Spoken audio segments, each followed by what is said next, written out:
I've got no doubt it's going to be an exciting offseason.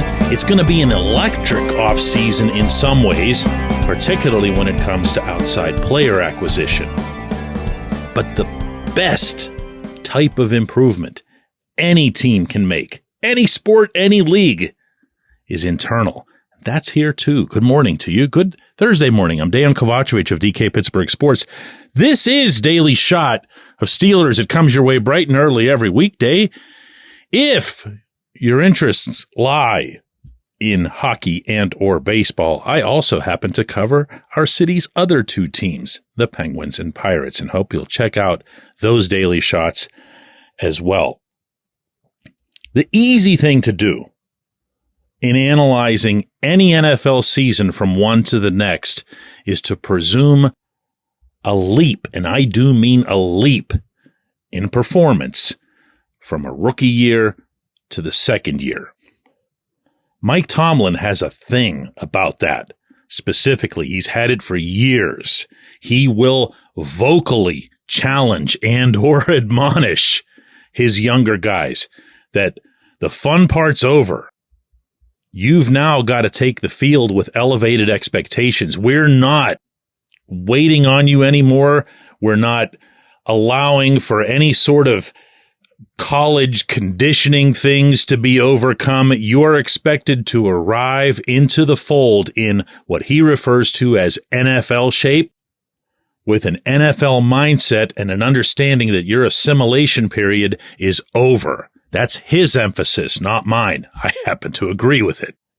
And when I look at this class of rookies that the Steelers just had, I would imagine that even this franchise's most ardent critics would concede it was a very, very good one. It's hard not to picture a significant improvement from all of them.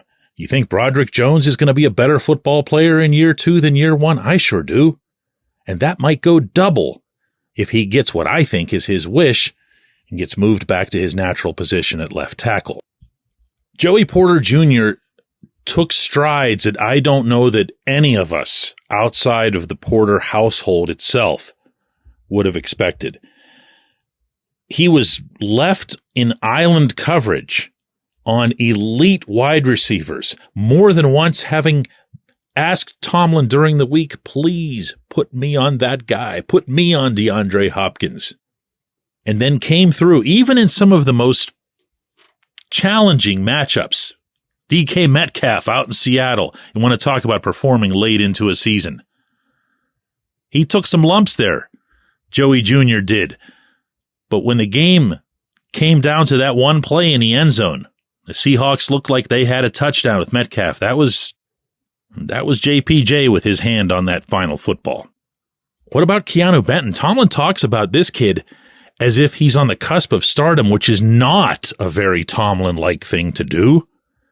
He sees something. His whole staff sees something in Benton, on film, in his demeanor, in the locker room, that they love.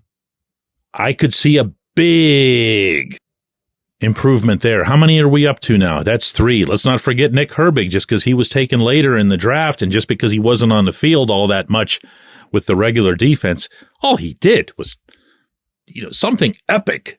Seemingly 1 out of every 3 snaps he was there. It was crazy. I don't know exactly what to think of his future because the Steelers coaches themselves have this kind of quiet way of downplaying things about him. But, you don't let your eyes lie to you too much. When somebody just keeps making plays, you listen. Keep an open mind, and every once in a while, a Mike Hilton will just materialize out of nowhere. That's what happened with Hilton. Darnell Washington, part of that class too. If there's any player, any young player who's going to be more affected than Mount Washington, I don't know who it is. I don't know who it could be. Smith loves to have his big packages on the field. He loves to be able to shove teams away, clear space, and then, as long as you have the tight ends out there, might as well consider them to be passing options. He hasn't been heavy in that regard, but he'll do it.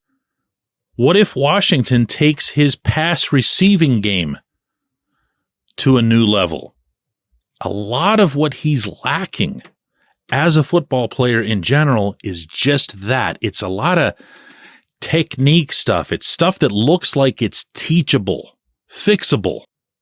And it's not as if he's bad at it right now or was bad at it during the season. Some of what we're going to be talking about, it's going to be positions improving. It's going to be finding a whole new set of inside linebackers. It'll be finding somebody ideally to replace Levi Wallace at the right outside corner. It's going to be getting a new center. It's going to be maybe moving people around at right tackle or just getting a new right tackle. I don't know. I'm almost always of the mind that the Steelers will draft a receiver with a high pick, no matter what it is that they say or what it is that anybody thinks beforehand. And I wouldn't rule that out here either. That wouldn't hurt anybody. And what other position might be improved over the course of a full 2024? Oh, yeah, that one.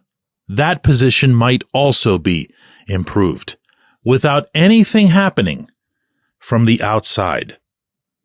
I've had a couple of conversations with you now this week about looking at what the Steelers already have. That's never much fun for people. Everybody would rather look at, what they're possibly going to get. Who might they add? Throw out some names. It's shopping in the aisle with all the toys. I'd much rather be real. I'd much rather look at what's actually there in front of us already. And I like not only what they achieved, especially in those final 4 games, especially with the pressure they were all facing to get W's in those final 3 regular season games, but I also like that a pretty nice percentage of the starting 22 on this team should be tangibly better in 2024 than they were in 2023. When we come back, J1Q. This segment of Daily Shot is brought to you by our good friends at Mike's Beer Bar. They're located on Federal Street, directly across from PNC Park. Mike has more than 500 beers on tap, including from more than 50 local breweries. Stop in and say hello. Tell Mike we sent you. Mike's Beer Bar.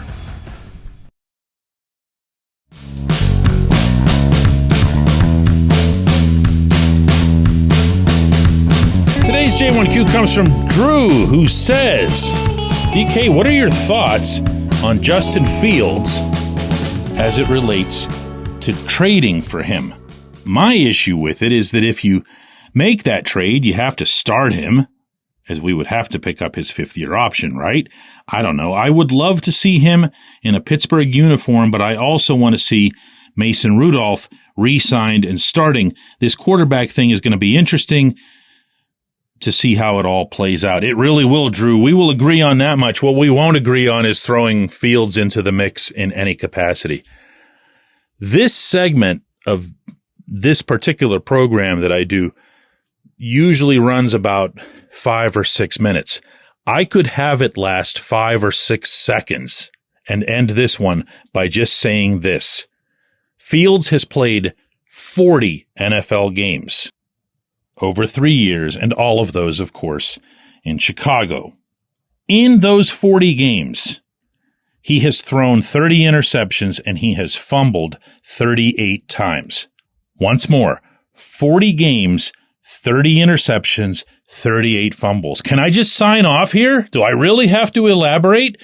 Are we not paying attention to how very seriously this head coach here in Pittsburgh values ball security?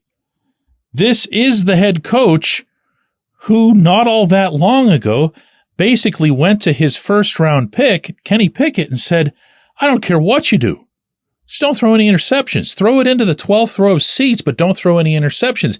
And Kenny took that as if he's not supposed to ever take any risks in any capacity, threw everything away for a couple of weeks, and even once he normalized that behavior somewhat, still wouldn't throw to the middle of the field, still wouldn't release the ball when it needed to be released.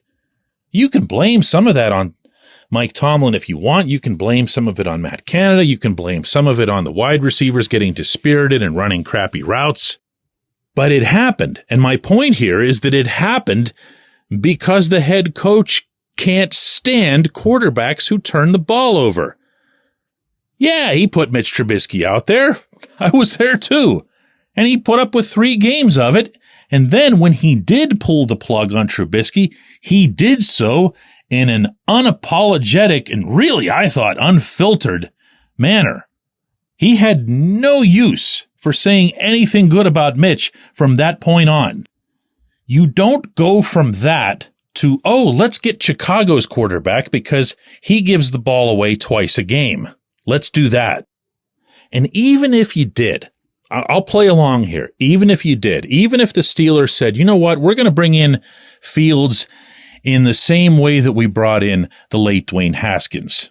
Remember, Haskins was kind of a rescue project from his time in Washington. He was a first-round pick, too. He had a lot of talent. He had a lot of potential. How did Ben Roethlisberger put it? He said, Haskins can throw the ball through a car wash without getting it wet. He was brought in as a very clear number 3. Well, you're not going to do that with Fields because you're going to have to give the Bears something significant like a second-round pick or first-round pick, whatever it is, to get him. You know, that doesn't make any sense. There's no logic whatsoever to bringing Fields here. I don't believe for one split second that Fields will be in Pittsburgh. I don't do this a lot, but you can take that one to the bank. I appreciate the question. I appreciate everybody listening to Daily Shot of Steelers. We're going to do another one of these tomorrow.